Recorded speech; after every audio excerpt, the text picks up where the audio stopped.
It's United States of Europe Special Edition. Last week we talked with Dutch reporter Emilie van Outeren from NRC newspaper and her story of the Afghan translator Abdul Ahmad Zai. His asylum case is now being debated by the National Dutch Parliament. But after the episode, we actually talked with Emilie about how she got the story, how the Dutch government tried to discredit her, and what it might mean for the Dutch military working with translators in the future. Here we are with an extra exclusive from Emilie van Outeren. And we were talking about the Amr Zai Afghan translator story, and I didn't realize how difficult it was for you to actually get the story. Mm-hmm.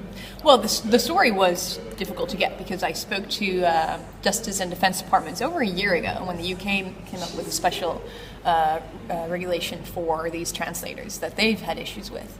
And it took me a long time to find this guy because everybody in Den Haag's like, no, we don't record that. When somebody seeks asylum, we don't know if they've had a job with the Dutch. Mm-hmm. Finally, actually, he found me. But then as I was reporting it, you cannot get any confirmation on whether he worked for the Dutch or what happened. He had all the evidence, though. He had pictures of himself in a Dutch uniform with a Dutch flag on it. He had letters from the Royal Dutch Army granting him his leave.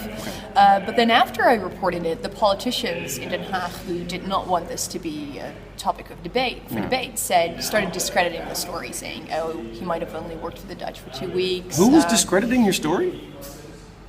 Politicians. Other politicians. Yeah. Okay. Or their spin doctors or people who didn't want this to be a topic for debate. And they even got to people around me who asked me, like, are you sure you did this correctly? And Your editor, you mean? I did all the reporting that had to be done. It was not an investigative journalism report. I did not travel to Afghanistan to meet the wife of his deceased brother who he tells me has been killed by the Taliban. Right. What I did was put on the agenda that we are not dealing with this issue correctly. That people are falling through the cracks because the Dutch do not have a system or an idea of how to deal with their translators. Which is not your opinion. I mean, that is a fact. It was just saying, like, look, you think that the system works because according to record, because we don't record it, according to record, there is no issue with translators, so there is no issue with translators. And this just proved that there's this guy, and there might be others. I now know four Afghan translators who tried to get asylum in the Netherlands, and only one has been granted that asylum for different reasons. But I didn't say, like, here is my pet project and please let this guy stay in the Netherlands. What I tried to say was, hey, this is actually an issue that we as a government, you as a government, we as a country need to address. We're now in Mali, we're going to Iraq.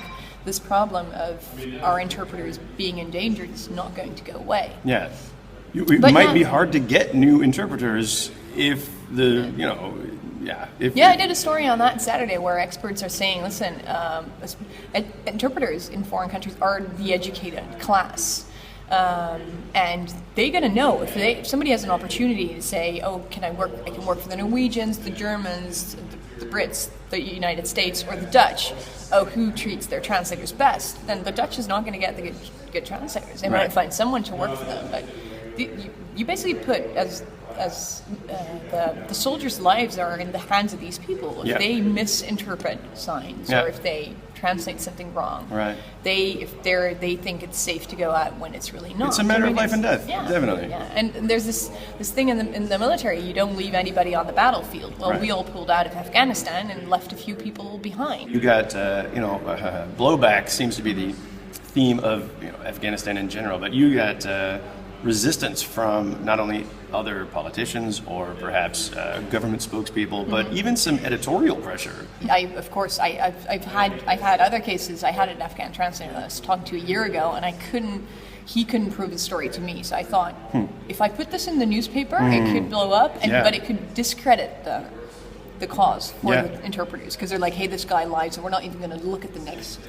case. So this is a well-documented case, and I did all the reporting, talking to my editors. What are we doing? What are we not doing? Also for his safety. Yeah. I did not mention where his family was from. I did not tell where, in what asylum center he's staying. Right. We had some hesitations about putting his picture in the newspaper because are we not? If he is in fact being sent back to Afghanistan, are we not making his problem worse? Right. So there was all this editorial debate about it before we even published the story. This took weeks to report. Okay. And what do you think is going to happen to this guy now?